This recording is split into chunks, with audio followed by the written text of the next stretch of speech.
Welcome to the first ever edition of the 15-Minute Drill podcast.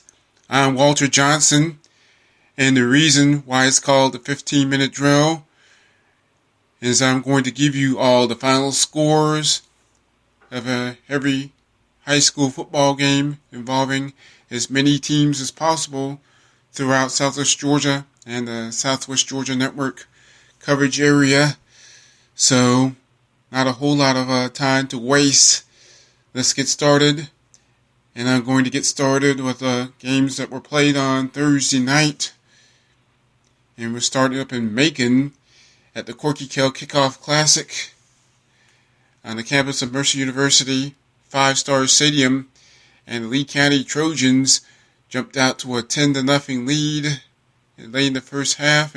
But the Jones County Greyhounds from Gray, Georgia, that's Gray with an A, just northeast of Macon, and managed to give the Trojans from Leesburg all they can handle, and they actually trailed 10-6 late in the third quarter, and then the Trojans added a touchdown plus a field goal during the fourth quarter to make it 26, and then Jones County scored a touchdown at the extra point late, but in the end it was the Lee County Trojans pulling out a 20-13 win over Jones County. And next week, the Lee County Trojans will be on the road, heading down to Bainbridge, Georgia to face the Bainbridge Bearcats. And Bainbridge is favored by many teams, many experts, I should say, to be the favorite in GHSA Region 1-5A, a newly revamped region that includes Thomas County Central, and just from 40 miles to the east of Bainbridge, along US Highway 84. And then there's Warner Robins, the Demons, and also in the Houston County area, the Warhawks of Veterans High School out of Kathleen, Georgia. Yeah, Kathleen, Kathleen, Georgia, and Harris County Tigers and Hamilton, Georgia. Harris County is in Hamilton, Georgia, just north of Columbus. And that should be a very interesting region. And again, the final score on Thursday night at the Corky Kell Kickoff Classic in Macon, Lee County 20, Jones County 13. And at Hugh Mill Stadium in Albany, the Daugherty Trojans gave the Turner County Rebels all they can of Ashburn, Georgia, all they can handle. But in the end, the Trojans fell 2 points short in a 34-32 loss. And with the win, Turner County is now 1-0 and will host Worth County next week. And Daugherty falls to 0-1 in the season. And head coach Corey Joyner and company will have next week off. And then on Friday, September 2nd, they'll travel to Nashville, Georgia to face another team of Rebels in Berrien High School. And we move right along to Friday night's games. And congratulations go out to the Valdosta Wildcats as they crushed the Lowndes Vikings 38-13 in the 55th edition of the Wintersville Classic. And it was Valdosta's 900th win ever. 900 wins in the first high school football program ever in these United States of America to win at least 900 games all time. And the only other football program or franchise at any level, high school, college, even the pros, to win at least 9 or more games, the University of Michigan Wolverines, and that's the same team that plays in the so-called Big House up in Ann Arbor, Michigan. And the Wolverines have 925 wins all time going into the 2016 campaign. And who would have thunk it? The first ever game that you coach as a head coach, and Alan Rodemaker. You get your first ever win as a head coach. It's also a big one, a milestone win number 900 for the Valdosta Wildcats. So once again, congratulations to the Wildcats. And a job well done for Valdosta. And we move right along. The Tiffin County Blue Devils opened their season at 1-0 as they rolled past South Effingham. Final score 41-0 in favor of the Blue Devils. And Ashley Anders begins his second season as the Blue Devils head coach on a winning note. And that game was played at Paulson Stadium on the campus of Georgia Southern University up in Statesboro, Georgia. And Tifton native Tyson Summers takes over as the head coach. And the ironic thing there is Summers brought in two assistants, brought in two former head coaches with South Georgia area ties. When at the high school level, Rance Gillespie,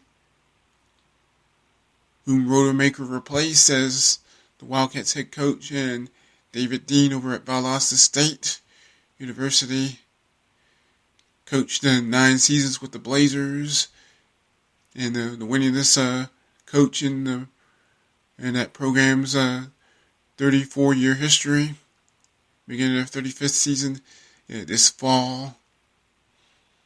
And Dean decided to join Gillespie and Summers at Georgia Southern. And Dean also won 2 NCAA Division II national championships while at VSU. In the 2007 championship, in the rookie season, and another one in 2012. And quickly we go through some of these other scores. The Thomas County Central Yellow Jackets in Class 5A just absolutely rolled their way past the Worth County Rams at the Jackets Nets. 48-7 the final score. And the big surprise wasn't so much that Thomas County Central won, but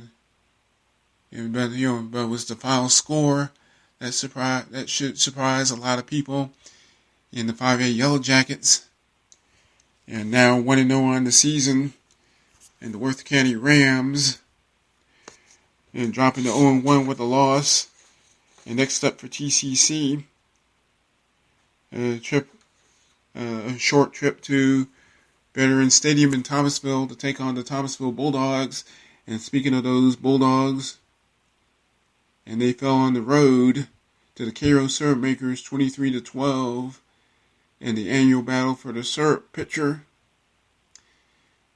And second-year head coach Steve Dvorsny and the Syrup Makers managed to spoil the debut of rookie head coach Zach Grage. Last name is spelled Grage, or is it Grage? Either way, Cairo comes out on top 23-12.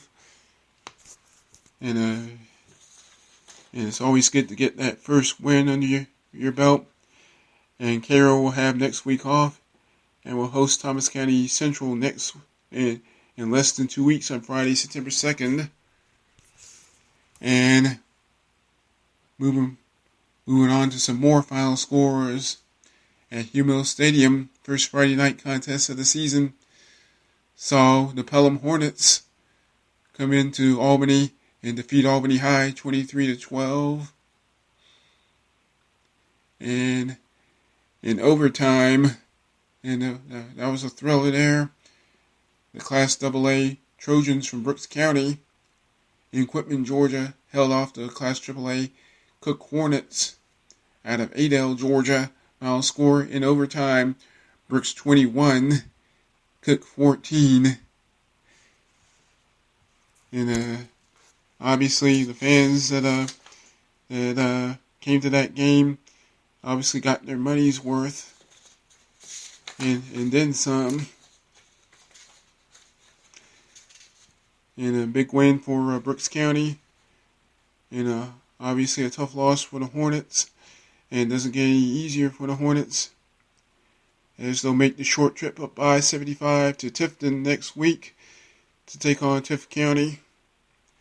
And then they'll host Brunswick, and then their home opener is on Labor Day weekend against the Brunswick Pirates off the Georgia coast. So that'll be an interesting game to keep an eye on. And we move right along. And the Irwin County Indians, who reached the championship game in the Class Single A public school classification the last 2 years, only to fall short. Both times opened the 2016 season on a winning note, as the Indians from Ocilla, Georgia, just absolutely blasted the Berrien Rebels. Final score 42-7. Irwin County with the victory. So Irwin County goes to 1-0 on the season. And the Crisp County Cougars from Cordele opened the season with a 38-6 rout of the Class Single A Dooley County Bobcats.